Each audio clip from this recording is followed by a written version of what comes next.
आपको पता है कि भारत सरकार के पास जो पैसे आते हैं वो पूरी की पूरी उसकी कमाई नहीं होती है। यदि भारत सरकार के पास 100 रुपए आते हैं तो उसमें से 24 रुपया उधारी का होता है, कर्जे का होता है, लोन का होता है। और कहानी यही खत्म नहीं होती है।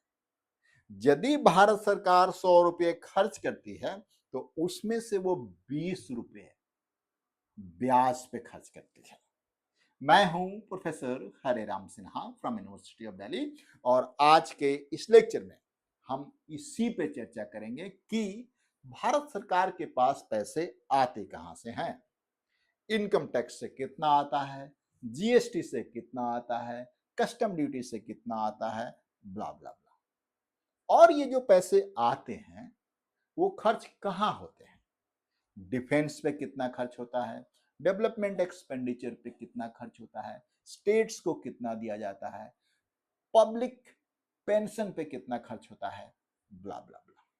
और लास्ट में हम डिस्कस करेंगे कि इस टॉपिक से आपके एग्जाम में किस किस तरह के क्वेश्चंस आ सकते हैं। तो बच्चों, बिना देर के हुए चलते हैं स्क्रीन पे। लेकिन उसके पहले आपसे एक रिक्वेस्ट है कि यदि आप इस चैनल पे नए हैं तो चैनल को सब्सक्राइब करके बेल आइकन दबाना ना भूलें बच्चों। वीडियो को लाइक एंड शेयर भी जरूर करें। चलो बच्चों, सबसे पहले एक चार्ट देखते हैं, एक डेटा देखते हैं। जैसा कि मैंने आप लोगों को बताया कि यदि सरकार के पास 100 रुपये आता है तो उसमें से 24 रुपया वो उधारी का होता है। यहां पे मैंने लिखा हुआ है, आप यहां पे देख सकते हैं। उसमें से 24 रुपया उधारी का होता है। कितने का होता है बच्चों? 24 रुपया उधारी का होता है। Borrowing and the other liabilities. अब एक थोड़ा सा इंटरेस्टिंग कंपैरिजन भी मैं यहां पे करना चाहता हूं। यदि इसको हम डेवलप कंट्री से कंपेयर करें, जैसे कि अमेरिका से, तो यहां पे अपने यहां है 24 है, मतलब 100 रुपये में 24 रुपया हमारा उधारी का होता है, भारत सरकार के उधारी का होता है। जबकि अमेरिका में यही चीज 26 रुपये का होता है। अमेरिका में क्या होता है बच्चों? यूएसए में ये जो होता है, यूएसए में होता है ये 26 होता है। यानी सिंपल भाषा में आप कह सकते हैं कि 100 रुपये में से भारत का जो भारत सरकार का जो पैसा होता है 100 रुपये में से, वो 24 रुपया लोन का होता है, उधारी का होता है। जबकि अमेरिका का 26 रुपया होता है। यानी अमेरिका भारत से ज्यादा लोन लेता है, कह सकते हैं। चलिए अब आगे बढ़ते हैं। इसके बाद जो दूसरा यहां पे हेड है वो है इनकम टैक्स का। अब इनकम टैक्स समझिए। इनकम टैक्स का इंडिया में 100 रुपये में से 21 रुपया कंट्रीब्यूशन है। यानी यदि सरकार के पास 100 रुपया आ रहा है तो उसमें से 21 रुपया इनकम टैक्स आता है। और यदि यही चीज अमेरिका में देखें तो अमेरिका में ये, यूएस में ये है 51। यानी अमेरिका का जो इनकम टैक्स है वो इंडिया से डबल से भी ज्यादा परसेंटेज में है। भारत में 21% और अमेरिका में 51%, डबल से भी ज्यादा। आप कह सकते हैं 2.5 गुना कह सकते हैं। अब बात यह आती है कि इसका इंपैक्ट क्या है और ऐसा क्यों है, भारत में इतना कम इनकम टैक्स हम कलेक्ट क्यों करते हैं, क्या रीजन है? तो रीजन है अमेरिका की इकोनॉमी वेल डेवलप्ड इकोनॉमी है। वहां पे मैक्सिमम जो है, मैक्सिमम वो फॉर्मल सेक्टर में है और इंडिया में इनफॉर्मल सेक्टर में लोग काम करते हैं ज्यादा। इंडिया में जो लोग काम करते हैं बहुत ज्यादा इनफॉर्मल सेक्टर में काम करते हैं, जबकि अमेरिका में सब लोग फॉर्मल सेक्टर में काम करते हैं। तो आपको कमाए, यदि आप टैक्स ब्रैकेट में आते हैं तो आपको इनकम टैक्स देना ही देना है।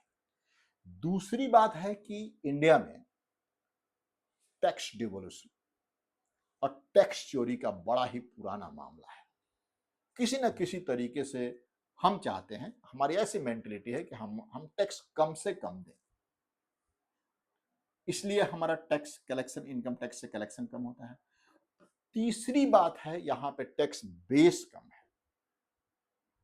यानी बहुत से लोग जिनको टैक्स ब्रैकेट के अंदर आना चाहिए, लेकिन वो टैक्स ब्रैकेट से बाहर है, अपने अपनी दिमाग को यूज करके। हालांकि ये चीजें ठीक नहीं है। जिस देश में आप काम कर रहे हैं, जिस देश के इंफ्रास्ट्रक्चर को यूज करके आप कमा रहे हैं, उसी को आप टैक्स नहीं देंगे, उसका कंट्रीब्यूशन नहीं देंगे। जब नहीं देंगे तो धीरे धीरे इंफ्रास्ट्रक्चर वीक होता चला जाएगा और आप भी नहीं कमाइएगा। तो इसलिए चाहे आप फॉर्मल सेक्टर में हैं और इनफॉर्मल सेक्टर में हैं, यदि आप टैक्स ब्रैकेट के अंदर आते हैं तो आपको टैक्स देना चाहिए। टैक्स से क्या होगा कि सरकार के पास रेवेन्यू जाएगी, सरकार के पास रेवेन्यू जाएगी तो वो डेवलपमेंट एक्सपेंडिचर पे खर्च करेगा, प्रोवाइडेड दैट कि कोई घोटाला ना हो, है ना। इस बात को ध्यान रखना, ठीक है। आगे देखते हैं। इसके बाद आप देखें तो कॉर्पोरेट टैक्स से यहां पे 18 रुपए यानी 18% इनकम जो आता है वो कॉर्पोरेट टैक्स से आता है। एक चीज मैं आपको यहां पे कंपेयर करना चाहूंगा बच्चों, देखिए यहां पे देखिए हमारा जो कॉर्पोरेट टैक्स है, कॉर्पोरेट टैक्स को हम डायरेक्ट टैक्स के अंदर आता है हमारा कॉर्पोरेट टैक्स, और इनकम टैक्स भी डायरेक्ट टैक्स के अंदर आता है। इन दोनों को देखें, इन दोनों को, ये दोनों मिलाकर कितना हुआ, 39% हो गया। यानी ये दो ही मद जो दोनों डायरेक्ट टैक्स के अंदर है, यहां 39% कंट्रीब्यूशन है टोटल जितना सरकार के पास रिसिप्ट आता है, ठीक है।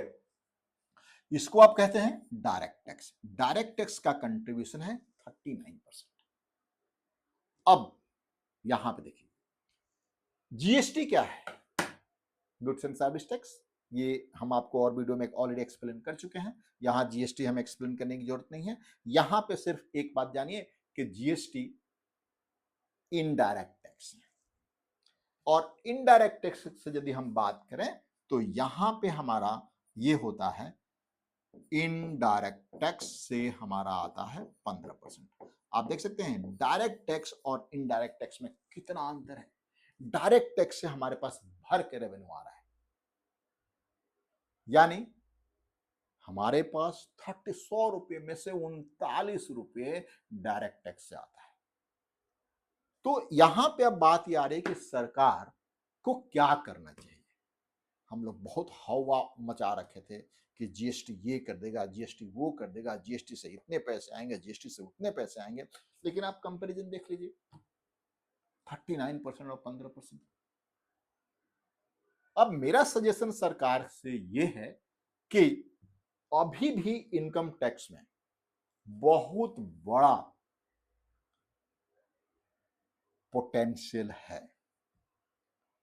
तो सरकार इस तरीके से लोगों की इनकम बढ़ाए और अपना सिस्टम को मजबूत करे, सो दैट कि हम इनकम टैक्स यानी डायरेक्ट टैक्स से ज्यादा सरकार को रेवेन्यू मिले और सरकार इसको डेवलपमेंट एक्सपेंडिचर पे खर्च करे, ठीक है। आगे बात करते हैं। इसके बाद आप देख सकते हैं नॉन टैक्स रेवेन्यू से आता है 10। नॉन टैक्स रेवेन्यू से कितना आता है, 10। अब नॉन टैक्स रेवेन्यू क्या है, नॉन टैक्स रेवेन्यू सरकार भी बहुत तरह के बिजनेस करती है। जैसे आपने सुना होगा SAIL, steel authority of India limited, GAIL, भेल, एमएमटीसी, ओएनजीसी, भारत पेट्रोलियम, ये सब क्या है, ये सब सरकार की फैक्ट्रियां हैं, सरकार के बिजनेस ऑर्गेनाइजेशन है, और ये जो है इनका प्रॉफिट सरकार का रिसिप्ट होता है। इसमें जो भी प्रॉफिट मिलता है वो सरकार का रिसिप्ट होता है। तो इस तरह से यदि सरकार के पास पैसे नॉन टैक्स रेवेन्यू में आता है कितना, 10%। 10% देखिए union excise duty, union excise duty से 6 आता है, 6%। एंड कस्टम ड्यूटी से आता है 4%, custom duty 4%। Non debt capital receipt, non debt capital receipt ये क्या है, यानी सरकार ने, आपने डिसइन्वेस्टमेंट का नाम तो सुना ही होगा कि सरकार अपनी कंपनियों में से अपनी हिस्सेदारी बेचती है, उसे आप कहते हैं डिसइन्वेस्टमेंट। और डिसइन्वेस्टमेंट को यहां पे कहते हैं नॉन डेट कैपिटल रिसिप्ट। यहां से जो पैसे आते हैं उसे आप नॉन डेट कैपिटल रिसिप्ट कहा जाता है, और ये है यहां पे जस्ट 2%। ठीक है, अब थोड़ा सा एक और डेटा देखते हैं कि ये जो पैसे आए अभी, जो हम आने के स्रोत बता रहे थे, वो खर्च कहां कहां होते हैं। तो मैं आपको बता दूं, सबसे बड़ा जो मद है वो सेंट्रल गवर्नमेंट का स्टेट गवर्नमेंट को देती है। यानी जितना उसके पास पैसे आता है उसमें से 22% वो स्टेट गवर्नमेंट को देती है। अब स्टेट गवर्नमेंट या तो उसको अपने खर्चे में यूज करती है या फिर उस स्टेट के डेवलपमेंट एक्सपेंडिचर पे खर्चा होता है। बहुत सारे जैसे स्टेट हाईवे बनता है, सरकार खर्च करती है, वहां उस स्टेट की सरकार खर्च करती है। उस स्टेट में पुल बनता है, कुछ भी बनता है तो उस स्टेट की सरकार करती है। लेकिन यदि हाईवेज बन रहा है, एक्सप्रेसवेज बन रहा है, तो वो सेंट्रल गवर्नमेंट करेगी उस केस में। तो यहां पे 22 रुपए, ये देख सकते हैं 22 रुपया, लगभग लगभग 22 रुपया वो राज्यों को दिया जाता है। मतलब जितना उसके पास पैसे आया उसमें से 22 रुपया वो राज्यों को दिया जाता है।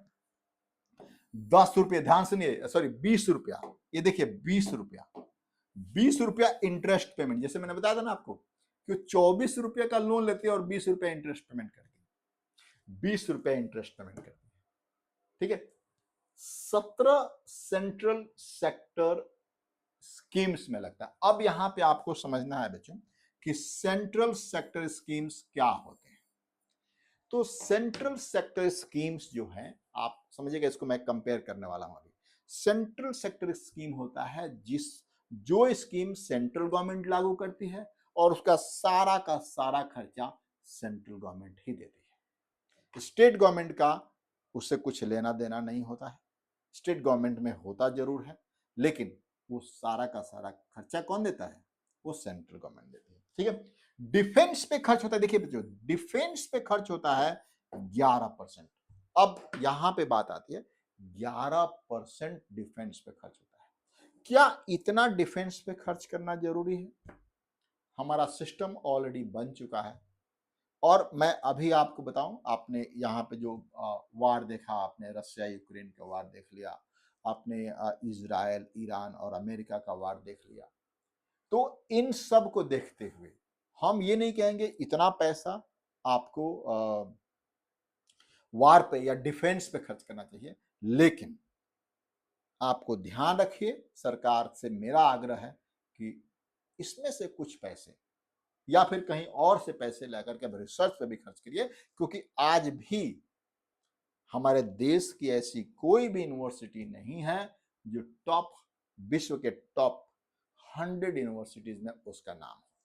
ये बहुत जरूरी है, ध्यान रखिए। ठीक है, सेंट्रली स्पॉन्सर्ड, ये देखिए दो चीजें हैं, सेंट्रली स्पॉन्सर्ड स्कीम, यहां पे हमने कहा सेंट्रल सेक्टर स्कीम, और यहां पे सेंट्रली स्पॉन्सर्ड स्कीम, ये दोनों में अंतर है। कई बार आपके एग्जाम में पूछता है, लास्ट में इसे क्वेश्चन भी कराऊंगा, ध्यान रखिएगा, जाइएगा मत छोड़ करके। सेंट्रली स्पॉन्सर्ड स्कीम क्या होता है? वो सेंटर और स्टेट दोनों मिलकर के उसको फंड करते हैं। 80-20 का जनरली रेशियो होता है, लेकिन ये बॉर्डरिंग स्टेट में 90 और 10 का रेशियो होता है। यानी 90% सेंटर देती है, 10% स्टेट देता है।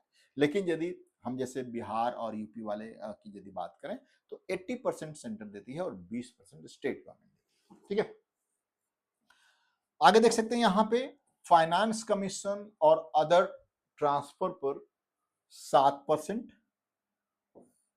7% एंड अदर एक्सपेंडिचर पे 7%, ये दोनों मिलकर के 14% इस पे खर्च हो रहा है। 6% पे मेजर सब्सिडी, यानी 6% मेजर सब्सिडी, सब्सिडी समझते हैं ना आप लोगों को, एग्रीकल्चर सब्सिडी, यूरिया पे सब्सिडी होता है, खाद पे सब्सिडी होता है, इस पे दिया जाता है। एंड 2% पेंशन पे दिया जाता है, सिविल पेंशन पे 2%। अब इसको हम थोड़ा सा कंपेयर करते हैं। और देखते हैं कि आपके एग्जाम में किस तरह से क्वेश्चंस आ सकते हैं। यहां पे देखिए कंपैरिजन, देखिए यहां पे देखिए प्लीज। 100 में से, ये देखिए प्लीज, 100 में से, ये देखिए 100 में से 42 तो किस पे खर्च हो गए? ब्याज पे और स्टेट को दे दिया गया। 22% स्टेट को दे दिया गया और 20% ब्याज दे दिया गया। एंड यदि हम इसमें डिफेंस और सब्सिडी भी ऐड कर लें, देखिए डिफेंस पे 11 रुपए खर्च हो गया, सब्सिडी पे 6 रुपए खर्च हो गया, तो ये 42 और 17 कितना हो गया? 42 और 17 59, यानी पहले 4 मद में 59% खर्च हो गया। 59% खर्च हो गया, यानी अब आपके पास क्या बचा बच्चों? अब आपके पास क्या बचा? 100 रुपया आपके पास आया, उसमें से 59 आपने, आप इसको जो हम कहते हैं इसमें 4 मदों में खर्च कर दिया। बचा क्या आपके पास? आपके पास बचा क्या? 39, सॉरी आप 41। कितना बचा यहाँ पे? 41 बच गया है ना, यानी 41 बचा यहाँ पे, 41% बच गया। अब बात ये आती है कि क्या सेंट्रल गवर्नमेंट के पास, या सेंट्रल गवर्नमेंट इन्हीं 41% से डेवलपमेंट वर्क करती है, और क्या ये 41% सफिशिएंट है कि नहीं है? इस क्वेश्चन को आपको करना है। आपको इसको सोचिए और मुझे मैसेज करके कमेंट बॉक्स में बताइए कि 41% जो सरकार खर्च कर रही है, मतलब 100 रुपये उसके पास पैसे आ रहे हैं और सिर्फ एंड सिर्फ 41 रुपये खर्च कर रही है डेवलपमेंट वर्क पे, क्या वो सही है, या फिर इसको बढ़ाया जाना चाहिए, या फिर जो 59% मैंने गिनाया है उस वो भी डेवलपमेंट वर्क के लिए यूज हो रहा है या नहीं हो रहा है। चलिए अब देखते हैं कि इस टॉपिक से आपके एग्जाम में किस किस तरह के क्वेश्चंस आ सकते हैं। देखिए बच्चों, प्रीलिम्स के लिए क्वेश्चन है आपके स्क्रीन पे। यदि केंद्र सरकार के 100 रुपए के कुल संसाधनों में बोरोइंग एवं अदर लायबिलिटी 24% है, तो इसका सबसे उपयुक्त अर्थ क्या होगा? देखिए सरकार, ये इस क्वेश्चंस को आपको करना है ध्यान से। इस तरह के और भी क्वेश्चंस हम अपने टेलीग्राम ग्रुप पे दे रहे हैं, उसको करिएगा जरूर। सरकार की 24% आय केवल इनकम टैक्स से आती है? बिल्कुल नहीं। सरकार अपने कुल संसाधनों में से एक महत्वपूर्ण हिस्से को उधार एवं देनदारियों के माध्यम से जुटाती है। बिल्कुल सही बात है, answer B is the correct one. अब मेंस में इसमें किस तरह क्वेश्चंस आएंगे, देखिए प्लीज। मेंस में इसे क्वेश्चंस आ सकते हैं, भारत के संदर्भ में डायरेक्ट टैक्स और इनडायरेक्ट टैक्स के बीच अंतर स्पष्ट करिए। भारत के संदर्भ में डायरेक्ट टैक्स और इनडायरेक्ट टैक्स के बीच अंतर स्पष्ट करिए। इनकम टैक्स, कॉर्पोरेट टैक्स और जीएसटी को उदाहरण के रूप में लेते हुए इनकी आर्थिक प्रभावों की चर्चा करिए। बच्चों ये आपको कोशिश करना है, नहीं यदि आपसे हो रहा है तो आप मेरे को कमेंट बॉक्स में बताइए। मैं नेक्स्ट क्लास में इसको पूरा डिटेल में मैं बताऊंगा आपको कि इसमें टाइटल्स क्या होगा, इंट्रो क्या होगा, बॉडी में क्या होगा, कंक्लूजन क्या होगा। तो आपसे ये वादा रहा कि जल्दी से आप लोग कमेंट करके बताइए, फिर मैं नेक्स्ट क्लास लेता हूं और आपको बताता हूं कि इसका आंसर कैसे लिखा जाएगा। थैंक यू बच्चों, thank you for watching this video.